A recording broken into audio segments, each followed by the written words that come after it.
আসসালামু আলাইকুম। আজ মঙ্গলবার 21 অক্টোবর 2025। আমন্ত্রণ ফ্রেন্ডলি মোবাইল প্রবাস টাইম বুলেটিনে। আপনাদের সাথে আছি আমি শরীফুল ইসলাম। শুরুতে জানাবো শিরোনাম। ওমানে বেপরোয়া গতিতে গাড়ি চালানোয় চালক আটক, পুলিশের কঠোর সতর্কতা। প্রবাসীদের জন্য সুখবর, পাসপোর্ট নিয়ে সরকারের নতুন সিদ্ধান্ত। আমিরাতের শিল্প এলাকায় ভয়াবহ অগ্নিকাণ্ড, প্রবাসী কর্মীদের নিরাপত্তা নিয়ে উদ্বেগ। দেশে আবারও বাড়ল স্বর্ণের দাম, নতুন রেকর্ডে বাজুস। 23 বছরের অপেক্ষার অবসান, কারামুক্ত হয়ে বিয়ে করলেন ফিলিস্তিনি। নতুন ফেডারেল আইন ঘোষণা, আমিরাতের নিয়ম ভাঙলে বড় অঙ্কের জরিমানা। দর্শক, দেখছিলেন শিরোনাম, এবার পুরো খবর। ওমানে সেরা রেট দিচ্ছে বাংলাদেশি প্রতিষ্ঠান গালফ এক্সচেঞ্জ। প্রিয়জনকে টাকা পাঠাতে আজই আসুন আমাদের যে কোনো ব্রাঞ্চে অথবা কল করুন স্ক্রিনে দেয়া নাম্বারে। গালফ এক্সচেঞ্জ, বাংলাদেশিদের প্রিয় এক্সচেঞ্জ। ওমানে ঘন্টায় 200 কিলোমিটার বেগে গাড়ি চালানোয় এক চালক আটক। সাম্প্রতিক দুর্ঘটনায় প্রাণহানির পর প্রশাসন কঠোর অবস্থানে রয়েছে। অতিরিক্ত গতি ও আইন অমান্যকে প্রধান কারণ হিসেবে চিহ্নিত করে কড়া বার্তা দিয়েছে ওমান প্রশাসন। ওমানে সাম্প্রতিক সময়ে সড়ক দুর্ঘটনা মারাত্মক আকার ধারণ করেছে।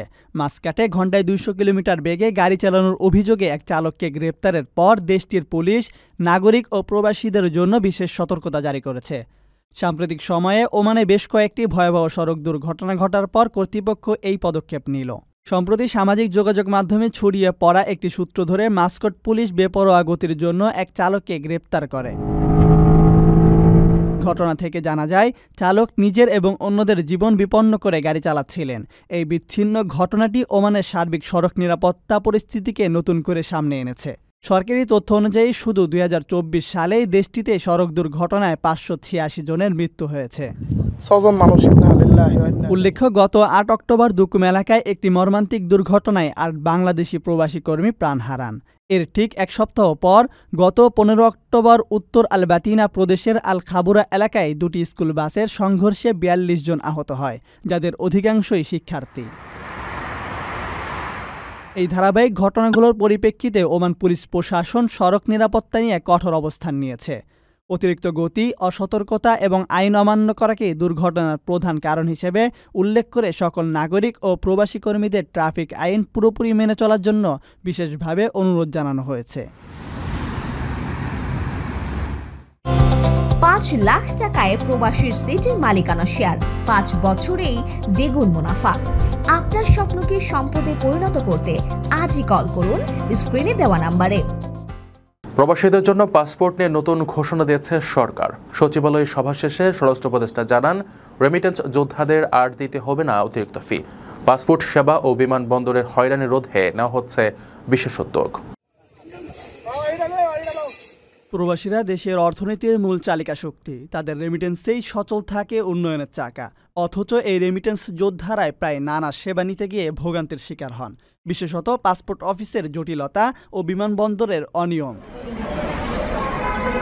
এবার তাদের সেই হয়রানি কমাতে উদ্যোগ নিয়েছে সরকার। স্বরাষ্ট্র উপদেষ্টা লেফটেন্যান্ট জেনারেল মোহাম্মদ জাহাঙ্গীর আলম চৌধুরী জানিয়েছেন, বিশ্বের বিভিন্ন দেশে থাকা প্রবাসী বাংলাদেশিদের জন্য পাসপোর্ট ফি কমানো হবে। সোমবার 20 অক্টোবর সচিবালয়ে আইন শৃঙ্খলা সংক্রান্ত কোর কমিটির সভা শেষে সাংবাদিকদের তিনি এই তথ্য জানান। তিনি বলেন, দেশে পাসপোর্ট নিতে যেই পরিমাণ ফি দিতে হয়, প্রবাসীদের ক্ষেত্রে তা অনেক বেশি। অথচ তারাই দেশের অর্থনীতির প্রধান চালিকা শক্তি, রেমিটেন্স যোদ্ধা। তাই তাদের কাছ থেকে অতিরিক্ত ফি নেওয়া হবে না, বরং ফি সমান করার সিদ্ধান্ত নেওয়া হয়েছে। জাহাঙ্গীর আলম চৌধুরী আরও বলেন, আমরা সব সময় প্রবাসীদের রেমিটেন্স যোদ্ধা বলি, কিন্তু তারা সেই সম্মান ও সেবা অনেক সময় পান না। পাসপোর্ট সেবা থেকে শুরু করে বিমানবন্দরের নানা অনিয়ম ও হয়রানির শিকার হন তারা। তিনি আরও জানান, বিশ্বের সব দেশেই প্রবাসীদের পাসপোর্ট ফি কমানোর উদ্যোগ নেওয়া হয়েছে। কতটুকু কমানো সম্ভব তা পর্যালোচনা করে সিদ্ধান্ত দেওয়া হবে। পাশাপাশি প্রবাসীরা যেন বিমানে ও দেশে ফেরার পর বিমানবন্দরে উন্নত সেবা পান, সেই বিষয়েও সরকার কাজ করছে। ভ্রমণের নতুন ঠিকানা SWG ট্রাভেল। বিশ্বজুড়ে ট্যুর, টিকেট, হোটেল এক ক্লিকেই। SWG ট্রাভেল, আপনার বিশ্ব ভ্রমণের বিশ্বস্ত সঙ্গী। আমিরাতের শিল্প এলাকায় অগ্নিকাণ্ড ঘটনা ঘটেছে। শারজার আল খান এলাকায় এই ঘটনা ঘটে। চারদিকে কালো ধোঁয়ায় ঢেকে যায় আকাশ। আতঙ্কগ্রস্ত হয়ে পড়ে কর্মীরা। এই ঘটনায় কর্মস্থলে কর্মীদের নিরাপত্তা নিয়ে প্রশ্ন উঠেছে। সংযুক্ত আরব আমিরাতের শারজা শিল্প এলাকায় মঙ্গলবার সকালে একটি কারখানায় অগ্নিকাণ্ডের ঘটনায় সেখানে কর্মরত ও বসবাসরত বিপুল সংখ্যক প্রবাসী কর্মীর মধ্যে নিরাপত্তা নিয়ে উদ্বেগ দেখা দিয়েছে। যদিও এই ঘটনায় তাৎক্ষণিকভাবে কোনো হতাহতের খবর পাওয়া যায়নি, তবে এটি প্রবাসী কর্মীদের জীবনের ঝুঁকি এবং তাদের কর্মস্থলের নিরাপত্তা ব্যবস্থাকে আবারও আলোচনায় নিয়ে এসেছে।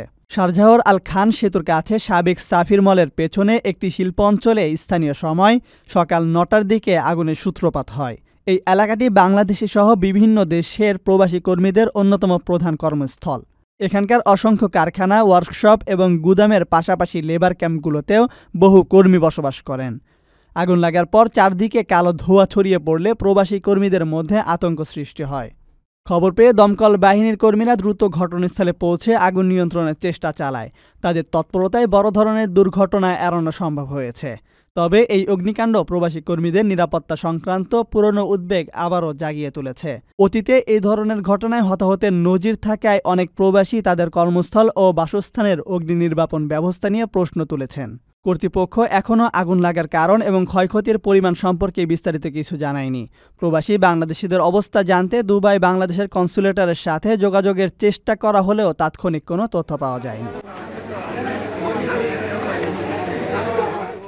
আপনার স্বপ্নগুলো আকাশ ছবি প্রবাসীর হেলিকপ্টারের মাধ্যমে। বিয়ে, জন্মদিন অথবা যে কোনো বিশেষ প্রয়োজনে হেলিকপ্টার ভাড়া করতে যোগাযোগ করুন স্ক্রিনে দেয়া নাম্বারে। প্রবাসীর হেলিকপ্টার, নিরাপদ ও সাশ্রয়ী বাহনের বিশ্বস্ত নাম। বাংলাদেশের স্বর্ণের দাম ইতিহাসের সর্বোচ্চ গেটে গেছে। 22 ক্যারেট স্বর্ণের দাম প্রতি ভরি 1050 টাকা বৃদ্ধি পেয়েছে। আন্তর্জাতিক ও স্থানীয় বাজারের কারণে এই রেকর্ড মূল্য বৃদ্ধি দাবি বাজুসের। বাংলাদেশে স্বর্ণের দাম অতীতের সকল রেকর্ড ভেঙে নতুন উচ্চতায় পৌঁছেছে।